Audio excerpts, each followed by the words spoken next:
Hey there, and welcome. Today, we're going to talk about something that might seem a little basic, but trust me, it's one of the most powerful tools a writer has. We're talking about the paragraph. Mastering this is the absolute secret to making your ideas pop. So let me just ask you, have you ever read something that just flows? It makes perfect sense, it's easy to follow, and you just get it? What's the secret sauce there? Is it a huge vocabulary? Super complicated sentences? Nope. The real answer is actually way, way simpler. And here it is. The secret is the paragraph itself. Seriously, you have to think of a paragraph not just as a block of text, but as a team. Every single sentence on that team has one and only one specific job to do. They're all working together for a common goal. They're not just there randomly.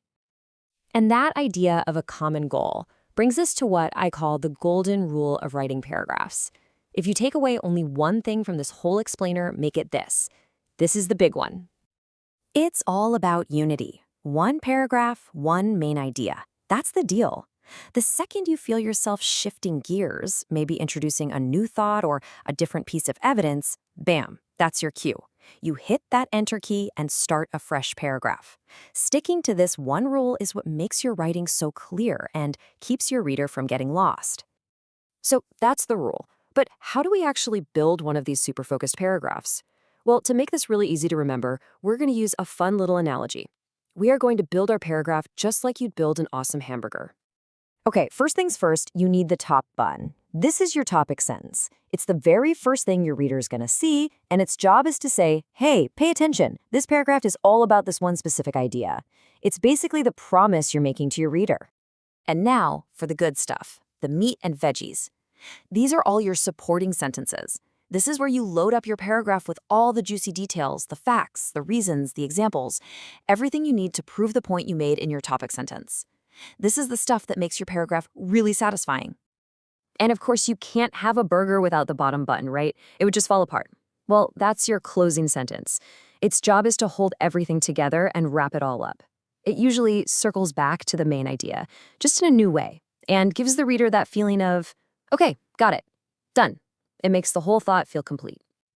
So just to recap, remember the hamburger. The top bun introduces the idea. The meat and veggies give all the proof, and the bottom bun holds it all together. It's a simple three-part structure that works every single time. Okay, so we've got the structure down cold, but what about the nuts and bolts? Let's quickly go over a few super simple rules, and then a really cool trick for making your writing sound less like a robot and more like a real person. You can think of these as just basic writing hygiene. They're non-negotiable. First, always indent that first line. It's a visual signal to your reader that a new idea is starting. Second, every sentence starts with a capital letter. Always.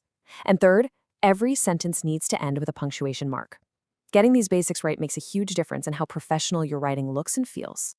But even if you follow all the rules, sometimes your writing can still feel a little stiff, a little choppy and disconnected.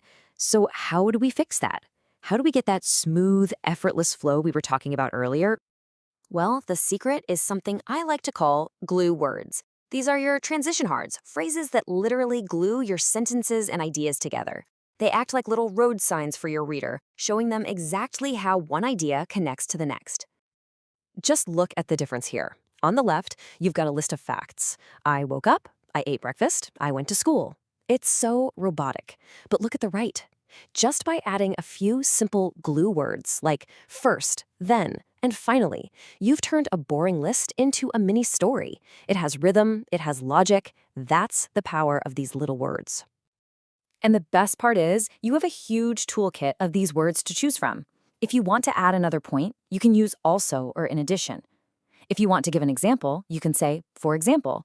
These words signal to your reader what's coming next, and they make your writing sound so much more sophisticated. All right, we have covered a lot of ground. We've got the golden rule, the hamburger structure, and our trusty glue words. So let's pull this all together with one last, super simple guide to help you remember everything when you're actually writing. I want you to think of your paragraph like a traffic light. Green means go. Start strong with your topic sentence. Yellow means slow down. This is the middle where you carefully lay out all your details and examples. And red means stop. bring your idea to a clear, complete stop with a strong closing sentence. It's just a quick mental check to make sure your paragraph has a clear beginning, middle, and end. And this is really why all of this matters so much. A great paragraph is so much more than just a random block of text. It's a complete, well-formed thought, packaged perfectly for your reader. When you get good at this, you're not just getting better at writing, you're getting better at thinking clearly.